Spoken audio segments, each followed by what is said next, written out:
porque tu opinión también cuenta. Durante mucho tiempo nosotros hemos visto esta situación que es cada vez más grave de las personas con algún tipo de trastorno mental en las calles. Pero no solamente eso, sino que se ha vuelto más frecuente la cantidad de envejecientes que nosotros vemos en las calles, abandonados, muchos de ellos también con problemas. Y es preocupante porque para el gobierno del expresidente Danilo Medina se creó una plataforma donde usted llamaba al Consejo Nacional de Envejecientes y ellos pasaban a recogerlos y los llevaban a una casa de acogida. Pero esto con el tiempo como que se fue cayendo, o sea, tú llamabas y ya no había a quién contactar, tú llamabas y te referían, bueno, el caso es que ese proyecto, a mi entender, porque no lo vi funcional en lo adelante, se cayó. Sin embargo, ayer em, se aprobó en primera lectura en la Cámara de Diputados y estas son las iniciativas que entiendo deben aprobarse con urgencia en ambas cámaras. Ojalá lo tomen en cuenta. Casas de acogida para envejecientes justamente que deambulen en la calle. La iniciativa, y voy a citar, de la autoría del diputado Dionisio de la Rosa de la provincia de San Cristóbal, establece la implementación de políticas públicas integrales a través de la acogida, amparo y salvaguarda de situaciones de alto riesgo, reafirmando su dignidad y garantizando la protección de los derechos fundamentales como un techo seguro que responda a las necesidades básicas de los adultos mayores. La Cámara de Diputados aprobó en primera lectura el proyecto de ley que crea casas de acogida diurnas y nocturnas que servirán como centros de protección, recreación y cuidado para defender a las personas envejecientes del país.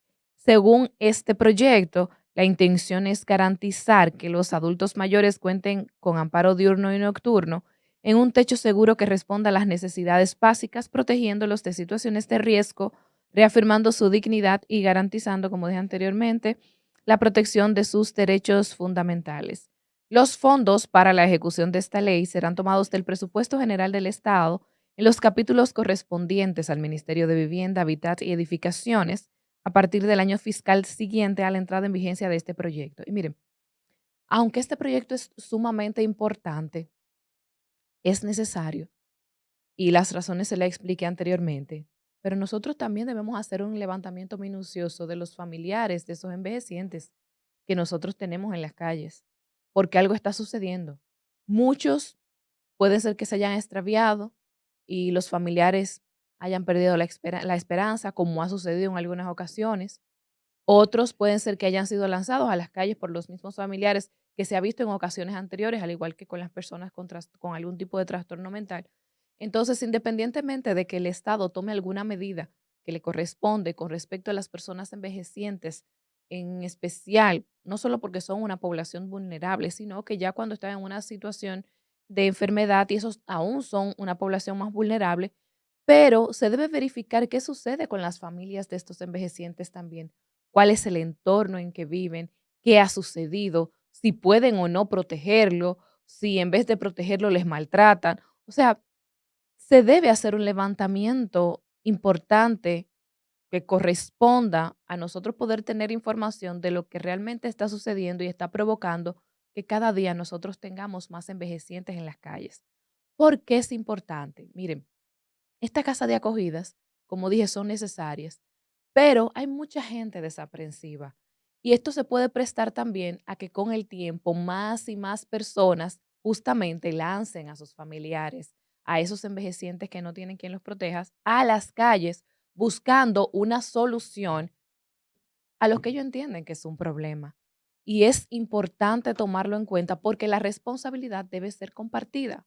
El Estado y también la familia, pero sobre todo la familia que puede tener a ese envejeciente. Sabemos que hay situaciones que preocupan, sabemos que hay situaciones que no le permiten a una persona poder cuidar de un adulto mayor por las precariedades, por las condiciones en las que viven. Muchos de estos adultos mayores ya arrastran consigo enfermedades con las que no pueden lidiar por el alto costo de muchos medicamentos, por los cuidados que llevan.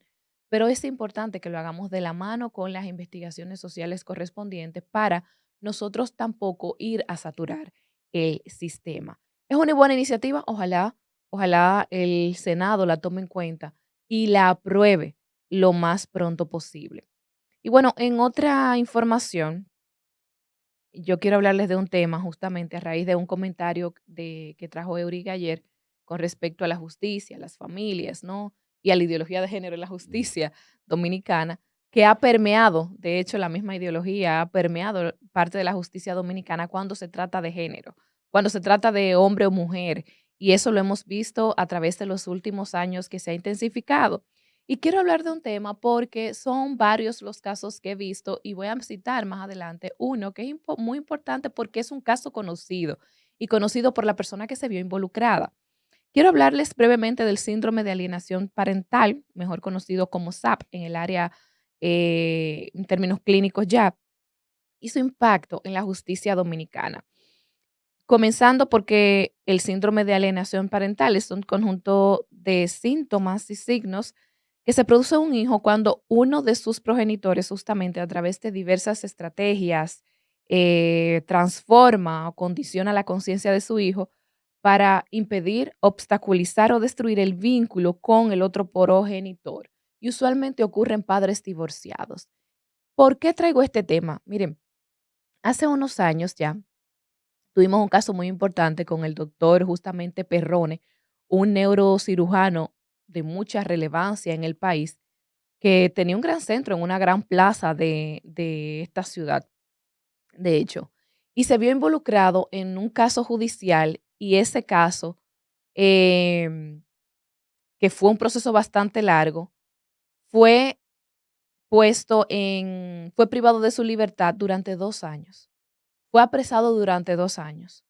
Y ustedes se preguntan, ¿quién le devuelve la vida a una persona, la carrera, el prestigio a una persona que ha sido apresado por violación de su hijo, por presunta violación de su hijo, y apresado por 2 años y toda su imagen destruida en medios de comunicación, en redes y en todos lados? ¿Ustedes saben por qué? Porque se dio este caso, el síndrome de alienación parental, y la justicia dominicana, que debió investigar adecuadamente, no lo hizo, porque se trató de una denuncia que hizo la madre de ese niño, pero no solamente eso, sino que indujo a su hijo, no solamente a decir que éste le había abusado, sino que lo más importante de este síndrome a tomar en cuenta es que no solamente se induce al niño, sino que se induce y se condiciona de tal forma que el niño involucrado termina creyendo que eso es real, porque te modifica todo el consciente, totalmente. Entonces, allí no hubo una investigación de peritaje, allí no hubo un psiquiatra perito en estos casos.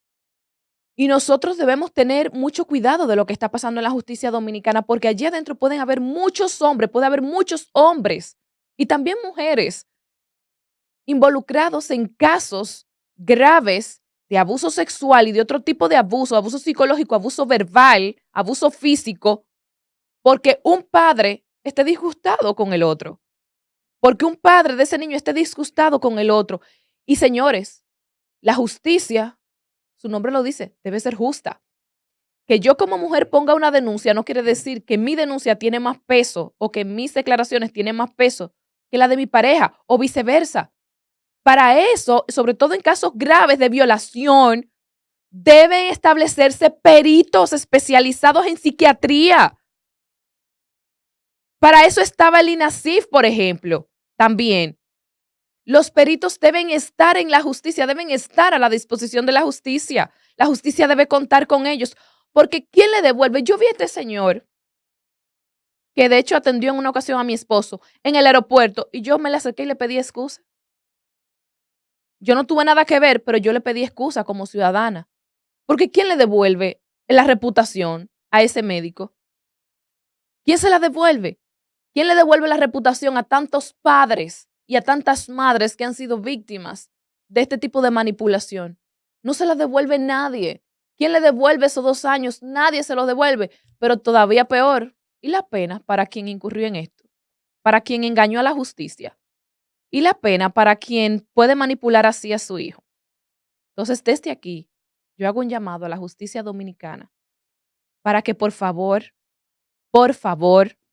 dejen el género de lado. y nos enfoquemos realmente en lo importante, en aplicar la justicia como corresponda. Estrella 90.5 FM presentó Estrellas de la Opinión.